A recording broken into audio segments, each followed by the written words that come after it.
Ciao a tutti e bentornati sul mio canale. Oggi dobbiamo parlare dell'uso dei pronomi diretti davanti al passato prossimo. In seguito a un quiz che ho pubblicato nella sezione post community del canale, leggiamo il quiz. Avete comprato i biglietti per il concerto? La risposta corretta è sì, li abbiamo comprati. E il 46% ha risposto correttamente. Però è la minoranza, perché se sommiamo poi le percentuali, la maggioranza delle persone che hanno risposto in 5.036, hanno scelto le altre due risposte che però non sono corrette. Perché non è corretta la prima risposta? Sì, li abbiamo comprato. Perché il participio passato non è accordato con il pronome diretto di terza persona plurale maschile, li. E perché la terza risposta non è corretta?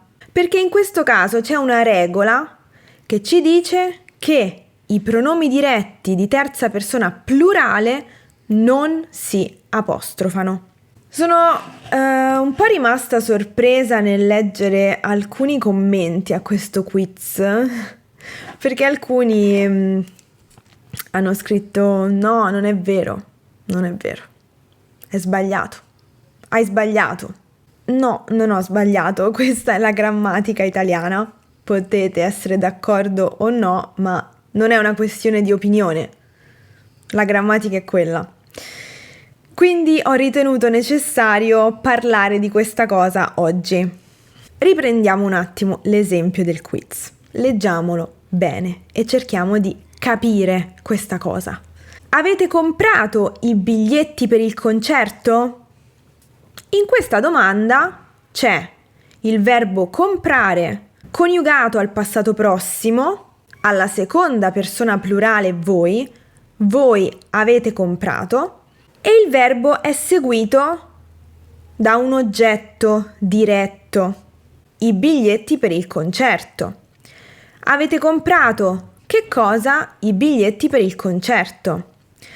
Qui il verbo principale è comprare, con il verbo comprare usiamo l'ausiliare avere e studiamo all'inizio che con il verbo avere come ausiliare il participio passato non si accorda con niente, perché il verbo avere non ha questa caratteristica quando è ausiliare. Quella dell'accordo è una caratteristica del verbo ausiliare essere. Siamo d'accordo su questo. Però dipende dal tipo di informazione che introduciamo e dobbiamo anche vedere se l'informazione che introduciamo nella conversazione è nuova oppure è nota, conosciuta dai parlanti. Mi spiego meglio. Se io chiedo: avete comprato i biglietti per il concerto? L'oggetto della conversazione viene introdotto dopo il verbo. Quindi qui i biglietti per il concerto è un'informazione nuova nella domanda. Però nella risposta i biglietti per il concerto è un'informazione conosciuta nel momento in cui noi rispondiamo. Ok? Quindi non ripetiamo i biglietti per il concerto nella risposta, ma ci aiutiamo con i pronomi.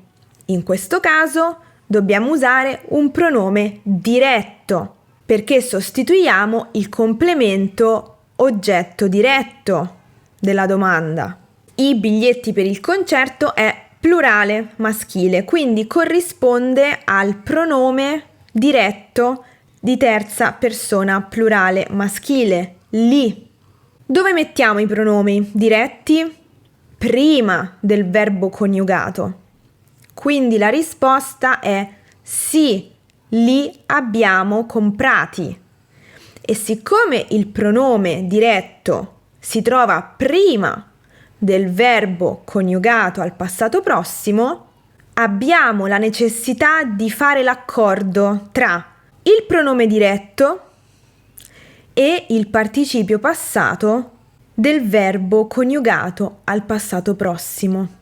Per questo motivo, qui diciamo comprati, perché nel momento in cui noi mettiamo per regola grammaticale il pronome diretto prima del verbo, già sappiamo di che cosa stiamo parlando.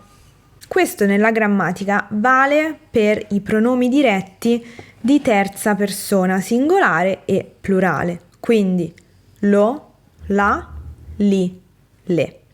In grammatica, secondo le regole grammaticali, solo con questi pronomi diretti, solo con questi 4 pronomi diretti, quando si trovano davanti a un verbo coniugato al passato prossimo. Ovviamente adesso dico il passato prossimo perché è il tempo composto più facile ed è quello che studiamo prima di tutti gli altri. Questo in realtà però è un fenomeno che vale per tutti i tempi composti. Nell'uso meno controllato della lingua si sta cominciando a allargare questo fenomeno anche agli altri pronomi diretti per le altre persone. E quindi potreste sentire, se guardate la TV, se ascoltate la radio, potreste sentire una persona dire mi hanno riconosciuta per strada, perché magari chi parla è una donna e quindi fa l'accordo del participio passato con il pronome diretto al femminile. Non è corretto dal punto di vista grammaticale, però si comincia a vedere sempre di più questo uso dell'accordo tra participio passato e pronome diretto anche per le altre persone, non solo per la terza persona plurale e singolare dei pronomi diretti. Questo lo segnalo perché è probabile che voi lo sentiate se ascoltate podcast, se ascoltate la radio, se guardate film o serie TV. Però diciamo che per la regola grammaticale non è un uso propriamente corretto. E questo è quanto. Quindi vediamo altri esempi, sempre in questa dinamica domanda-risposta, anche per capire bene questo meccanismo tra informazione nuova e informazione nota o data o conosciuta. Hai visto il film? Sì, l'ho visto. Qui posso mettere l'apostrofo perché lo, il pronome diretto maschile singolare che sostituisce il film nella domanda, è singolare appunto e quindi qui posso mettere l'apostrofo. Avete scritto l'email? No, non l'abbiamo scritta. Anche qui posso mettere l'apostrofo, il pronome diretto è la. L'email è femminile singolare. Avete incontrato le vostre amiche? Sì, le abbiamo incontrate. Quindi, quando usiamo i pronomi diretti di terza persona singolare e plurale, prima di un tempo composto, significa che già conosciamo l'elemento della conversazione. È un'informazione nota e quindi dobbiamo fare l'accordo tra il pronome diretto e il participio passato del verbo. Va bene? Io vi ringrazio per aver seguito la lezione di oggi e vi do appuntamento alla prossima. A presto! Ciao!